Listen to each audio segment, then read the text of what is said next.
Optmyzr spend projection tool helps you figure out how much you're likely to spend for a certain set of campaigns over a certain period of time. By default, this tool loads up looking at an entire account and looking at the current month. But you can change all of that right here by picking different campaigns and a different ending date.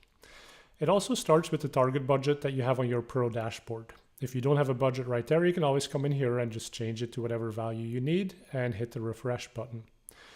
Now, the orange line is what we expect that you should be spending by the end of the current budget period, in this case, for the end of the month. And then the blue line shows you how much you've currently spent. The solid blue is actual data. So by a certain day of the month, this is exactly how much was spent. And then from today to the end of the budget period, we have a fan that shows you what we're predicting you will spend, but also with an upper and a lower projected spend. Now, the variance in this spend is based on how much variation there's been in recent performance. So you can see for today, this is how much we've spent so far. And for the next couple of days until the end of the month, these are the projections. The projection as well as the upper and the lower bound of what we expect will happen.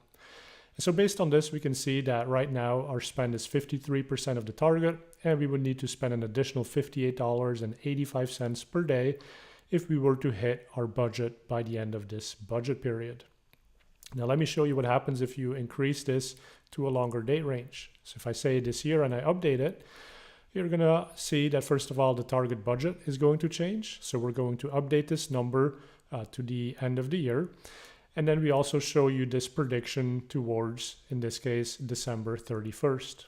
So obviously that fan is going to be a little bit wider because there's more days and more uncertainty in this. But we do take into account seasonality as well as recent growth trends. And you can see how we think about these in all of these future predictions. So this account doesn't have a ton of seasonality, so it's pretty flat.